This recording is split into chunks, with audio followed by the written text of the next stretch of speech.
It was the kind of summer day you'd bottle, if you could. January 26, 1966, Australia Day. The sun was high, the ocean calm, and the beach at Glenelg in South Australia was packed with families, laughter, and the smell of sunscreen and sea breeze. Among the crowd were 3 children, Jane, aged 9, Arnna, 7, and Grant, just 4 years old. The Beaumont siblings, smart, polite, trustworthy. Their parents had no reason to worry as the kids left their house that morning just a short bus ride away from the beach. They'd been to Glenelg many times. It was their favorite place. They promised to be back by noon. They never returned. The kids were last seen playing along the shoreline, smiling and splashing. Witnesses remember them clearly, especially Jane, the eldest, taking care of her younger siblings, but others recall something much darker. A tall man, thin, suntanned, in his 30s, watching them. Some even say they saw the children talking to him, playing with him, laughing with him, as if they knew him.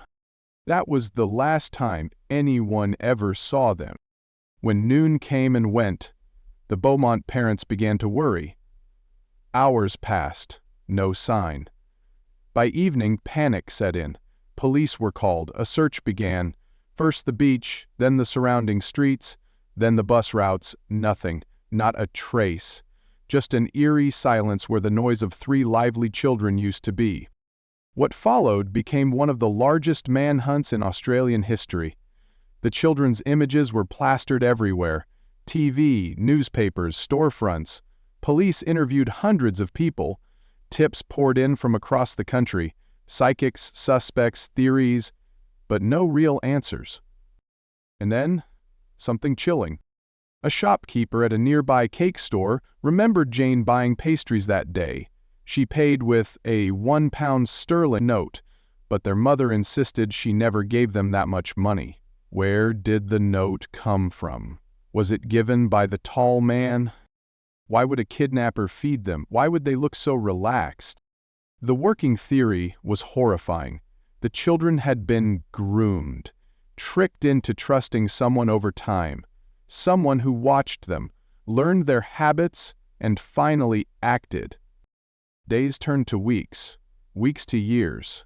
The Beaumont case went from urgent to cold, but it never faded. The Reese spiraled.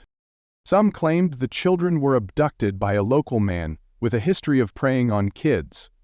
Others suggested they were taken overseas by an underground trafficking ring. There were even whispers that a high-level cover-up was involved, that someone powerful knew what happened and buried the truth. In 1997, a woman came forward saying she believed she had been one of the abducted children. DNA proved otherwise.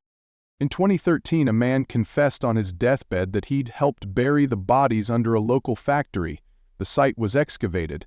Nothing was found. Theories grew wilder. Some said the children never died, that they were raised under different names, that they didn't even know they were Beaumonts.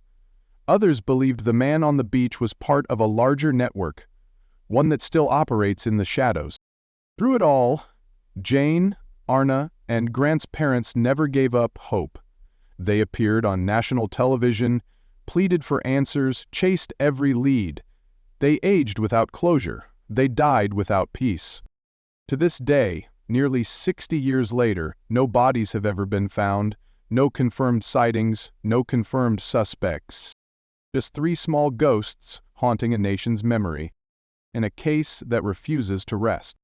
Because the scariest stories aren't the ones with monsters, they're the ones where real children walk into the sun and never come back. Want more real-life mysteries and unsolved disappearances? Hit that subscribe, tap the bell, and keep watching. Because the truth? It's always darker than you think.